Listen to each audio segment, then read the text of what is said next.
tells you that in the scriptures. And even Joseph's story, his life story, is in the Word of God. And Jesus tells you what? Don't pray for them. Give to them. Don't worry about anything. Come on now. Joseph could have said, Lord, I have served you for the past 12 years while my brothers are living in luxury at home. Why me? Think about that. 10 years he was as a slave to Potiphar. And 2 years he spent in jail, in prison. I have a question for you. Tell me how bad your life is right now. Come on. Wow, that's good. All of a sudden, all of these things are hindering his life. Everything is hindering his life. Should he have been offended? And to whom? And to who should he be offended to? Did God forget Joseph in the prison? No. How do we know? Because he had two people that he had to minister. Come on now. Pharaoh's men. Do you remember who they were? Who were they? The baker and the cupbearer. I have a question for you. What if he would have been offended in prison? He would have been. What if he would have been offended in Potiphar's house? What if he would have been offended in the pit? What if he would have been offended with his mom and dad? Come on now. Think about it. If he would have been offended in the beginning and not even told anybody his dream. Right. Or his dad wouldn't have told him anything. His dad would have never known. Come on now. He goes and he gets in a pit and all of a sudden he's there and he's looking up thinking, what am I doing here? And he could have got offended with his brothers and said, man, I'm going to get you guys one day. And then they found him. He's in a foreign land. Come on now. Remember, he was wealthy. He had everything. He had a nice outfit. Come on now. He had nice gear. Come on. He was looking good. Come on. He already knew it. He already looked at a girl and said, hey. He already had his life situated. Come on. He had life. He had an inheritance. He had, come on, mules. He had sheep. Come on now. He had everything going for him. And now he's in the pit. Now he's sold. Now he's in Potiphar's wife. Potiphar's situation with his wife. Now he's in the household, right? So he's there slaving. Come on. He had slaves under him, and now he's the slave. Oh, come on. And there he is, and all he could have just thought about his whole entire family. He could have been upset. He could have, come on, you guys. Come on. Where would you be doing? Come on. True. See, we read a story, and we bypass everything in the story. It's true. What? Yep. What?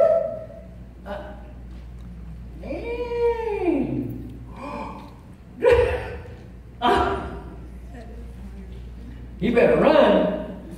Well, you did run. And all of a sudden, oh man, 2 years? What's up with that? You see, when we're reading the scripture verses, and all of a sudden, if we take time out just to pay attention to them, we can get a lot out of them. Right. We can see how he didn't get offended. We can see that he was in prison, but he didn't just say, you know what, I'm going to stay here, and I don't want to talk to nobody. Come on.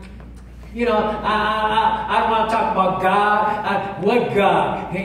So where is God? I took the 3-part series and I didn't get nothing out of it. And I prophesy over myself and anointed myself, and still I'm in the same place. I didn't get no other dreams. I'm waiting and waiting. Come on now. That's true. Is that true? Yes. And he could have been backbiting. Come on, he could have been all upset. He could have been trying to, write a book on how to kill my brothers. Come on now. True. There was a movie called Mama Kill Mama on the Train. What? Throw Mama from the Train. And all the guy did was try to figure out how he's going to kill his mom. And he got somebody to do it. So he came at Joseph right now, trying to figure out how I'm going to kill 11 brothers. How am I going to do that? I got to figure this out. Let me think about this. I'm 100 ways how to kill 11 people. How do I do this? Suffocation. No, I ain't going to work.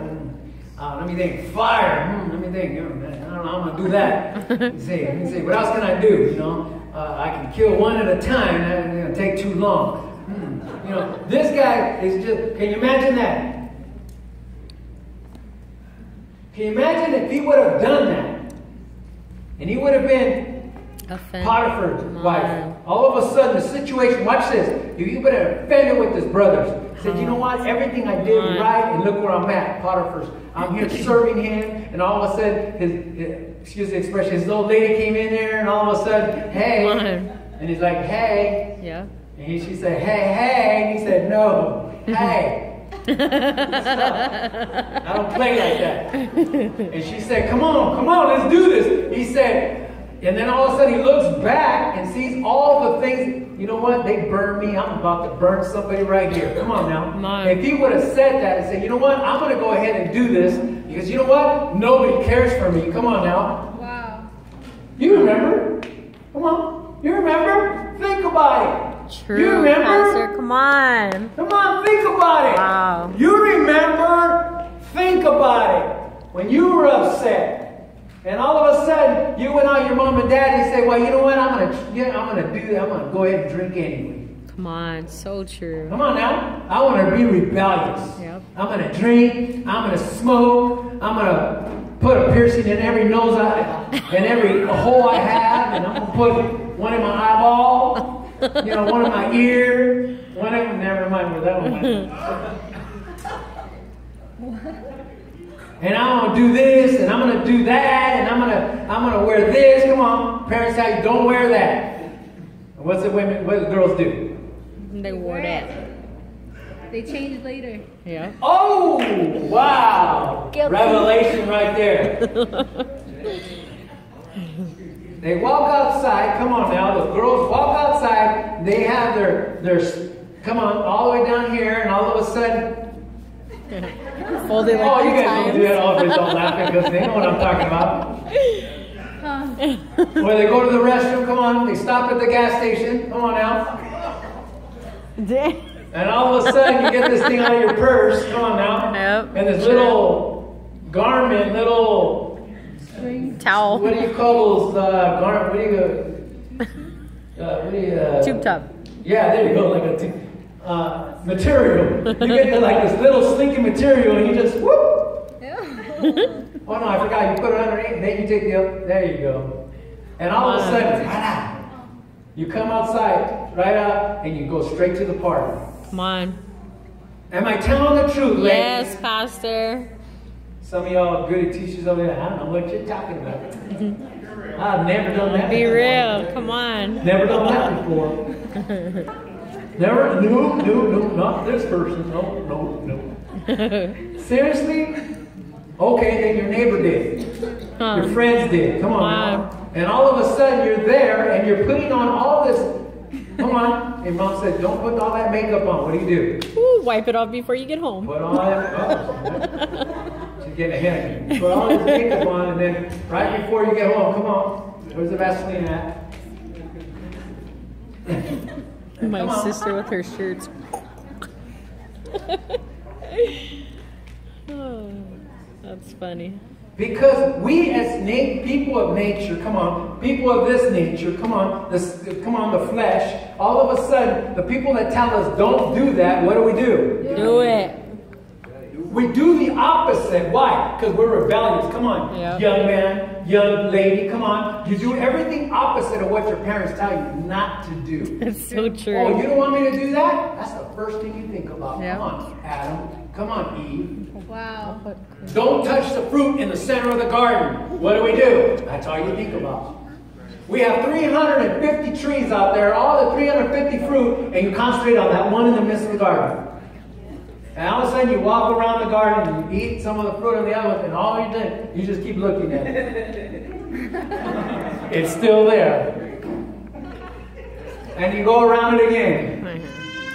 The next day you do the same thing, and all of a sudden Satan comes in. Don't you want to eat some of this fruit? Yep. Yeah, it sure does look good to eat. It'll make you wise. Oh, I need that. I really need that one. My husband really needs it.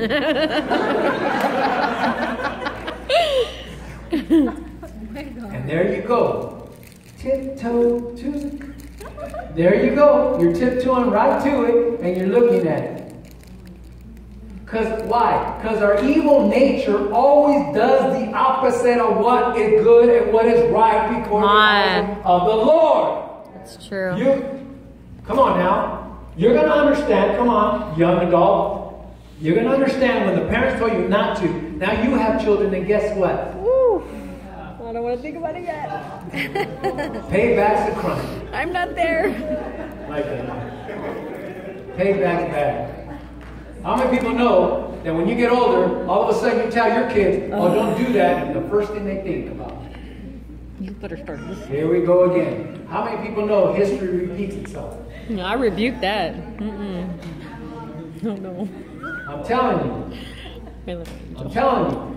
I taught for 20 years in one church and all in 7th and 8th grade. They got older, they got married, they got old. So the next round comes, they get married, they got older, they get married. And all of a sudden, I see these people, and all of a sudden I told one of them.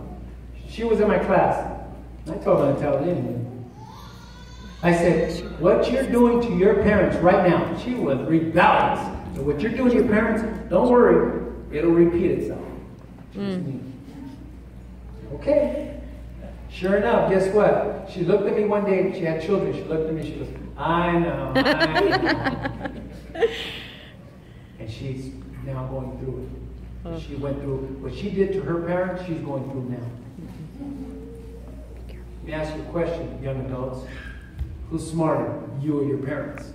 Parents. If your parent says, don't do this, and you do this, you're already in the right path of destruction. Yep. True. Come on, Pastor. Be real. Why? Because you're already being what? Rebellious to those in authority. Wow, come on. Because if you can't obey your parents who you can see, how do you obey Come on. those you don't see? Wow, that's good.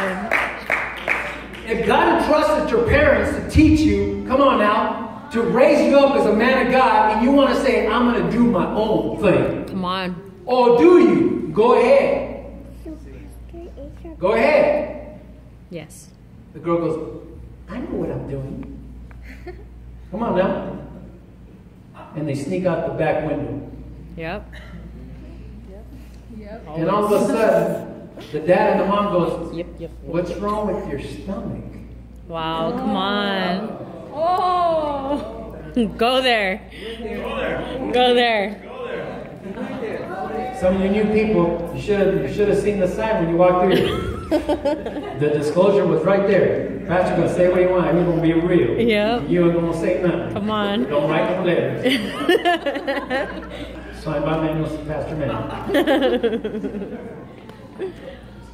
Because I'm being real. Because if you're not being real, what's going to happen to your children? You got to tell your kids. It's true. Come on now. Come on. My sons told me one day, he says, you know what? They were raised up in a Christian church. They were raised up in a Christian school. Come on now. And I read a book, and all of a sudden it was a survey, and it said 90% of the people in church do not serve God when they were younger. Wow. When they get older, they do not serve God. So all of a sudden I asked my sons, you know what, I just read this book. It said something. I got to ask you a question. It said that like 9 out of 10 people in your church who are young do not serve God anymore. Is that true or not? They started counting. There was 2 people. Out of all their friends in church, there was only 2 people that were still serving God. Wow. That was true. And so I told them about their school. And sure enough, all these schools, Christian schools, a lot of these kids, once they found out what it is to go out, they loved it. Can I tell you something? Can I tell you something? Some parents and those who one day will be parents, you got to understand, you got to take your kids to your family's parties. You got to see Uncle Ed when he's drinking. You got to show him what life is all about. There's Uncle Ed right there.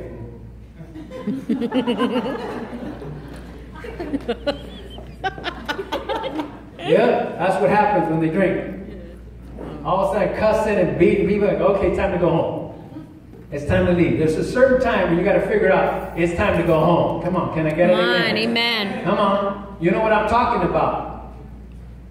You see, you got to show them, because a lot of these people with Christian kids, all they live in is the perfect bubble. Right. They don't know what the real world is. I'm not saying to go and put on a video and show them all the nastiness. Come on now. True. But show them the truth. Come on. Take them to downtown and show them all the people out the Skid street. Row. Come on. Go out there to the mission church and go over there and help them serve some food there and show them. We took our kids one time that they got there. Man, they don't have a roof in their house. They have a cubicle. How do they all eat in the same room, sleep in the same room,